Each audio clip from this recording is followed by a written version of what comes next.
Hello everyone, mga kaplantita. Ayan, update tayo sa aking mga plants. Ang tagal-tagal ko nang di nag-update dahil wala lang. At eto, meron akong halaman na grabe, sobrang nilaki. Ayan, nakikita nyo ba? Sobrang laki niya. Ito lang yung palad ko, oh. Ayan. Pero super duper laki niyan, lalo na sa personal. Ayan. Ang laki. Parang nasa jungle na. Ayan. Yung katawan niya, oh, sobrang taba. Oh my gosh. Ang laki. Saka yung mga halaman ko, sobrang wild na. Hindi ko na kasi masyadong na aalagaan. Hindi ko nare-repat. Pinabayaan ko, nilidiligan ko lang. Ayan, sobrang kakapal na, oh. Naglakihan na rin yung mga dahon. Sama-sama na sila dyan. Hindi na nila alam saan sila tutubo. Natatakloban na sila ng isa't isa. Ayan. Ayan. Ito, ang dami ko yan. Isa, dalawa. Meron pa isa dito, tatlo. Tatlo ang aking Diefenbachia na Marian. Yung white na Marian. Ayan, oh. Anak na lang to. Anak to nung malaki doon. Ayan. Yan anak din yan. Kasi kinat ko yung pinaka mother nila. Ngayon. Ayan na. Puro anak na lang itong tatlo na to. Grabe. Ang laki na. Dapat nang iripat para mas lumaki yung mga dahon. At meron akong isa dito na ayan.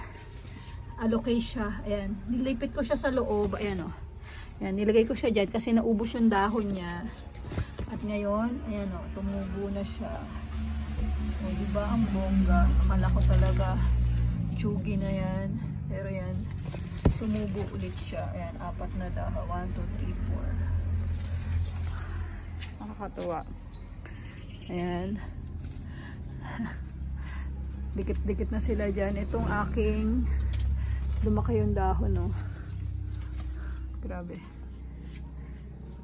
Ayan sila dyan. Sama-sama. Dikit-dikit. Parang jungle na talaga. At eto pala.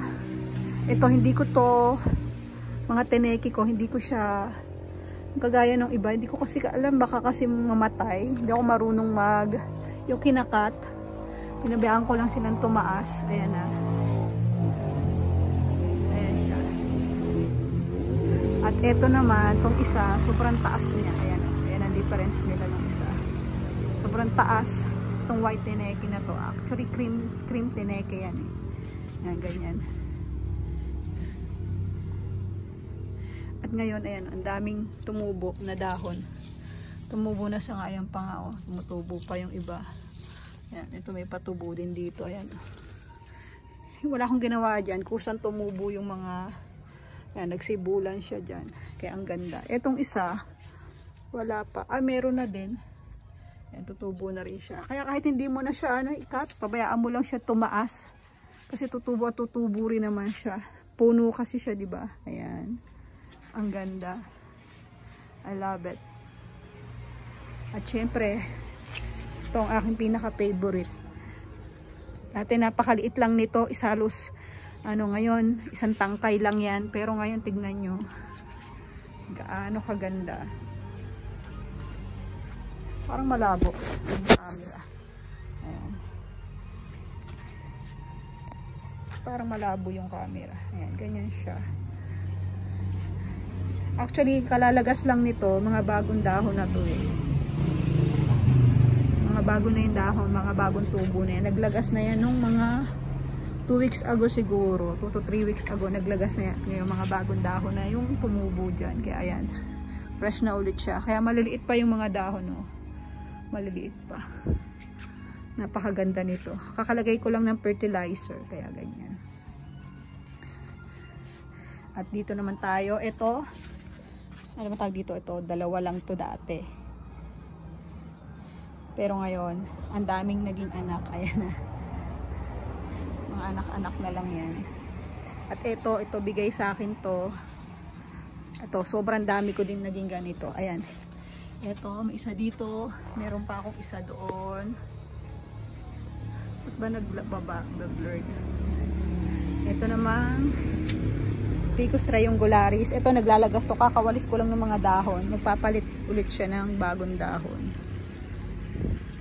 Ayan. May mga patubo siyang bago.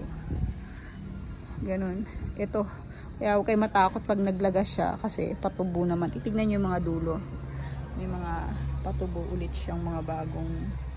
Nagpapalit siya ng dahon. At ito, sobrang giant din ito. Grabe, as in grabe. Hindi ko alam paano gagawin ko dito. Naging puno na talaga. Sobrang. Teka, lalayo ako para makita nyo. Ayan. Grabe to. Isang tangkay lang to dati. Isang maliit na ganyan lang yan siya. Pero ngayon tingnan nyo na. Sabid-sabid na. Napakalaki. Ayan. Gaano kadami yung tangkay nito. Hindi ko na alam. Takloban na yung bahay namin dahil dito. Wow. Laki. So, ito naman yung anak nga nung agave. Ayan. Ang laki na rin. Kailangan ilipat na rin to. Ayan pa. Meron. Napakadami niyang anak. Ito pa isa. Ito pa yung isa maliit. Grabe. Marami pa ang anak na hindi ko palang nalilipat yung iba. At ito pa yung mga iba kong plants. Ayan. Andun yung aking mga philodendrons madilim. Yan lang muna ang update sa aking mga plants. Ayan. Actually, hindi na ako masyado nakakapag-alaga dahil may pasok ang bata. Medyo busy-busyhan. Maaga gumising. Pero minsan pumupunta ako dito sa labas. Tinitignan ko sila. At pag medyo may time na, magre-repat ako. Ayan. Yung mga malalaki na talaga. Ito nga oh. Grabe. Grabe, hindi na sila kasya sa kanilang paso. Pag nagka-time, makapag-repat din tayo. Ayan. Yun lang muna ang aking update. Ayan. Happy planting mga kaplantita. Ayan. Hindi na ako nabili ng mga halaman ngayon kasi nga hindi ko nga wala nga masyadong time mag-alaga.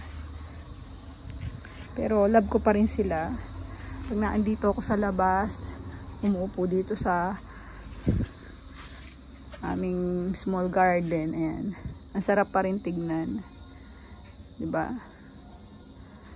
Ang sarap makita. Ang sarap sa mata. Ayan. Nakaka-relax. Ayan nyo. Pag may time na ulit, ako'y mag-repat. Yun lang. Maraming salamat. Happy planting.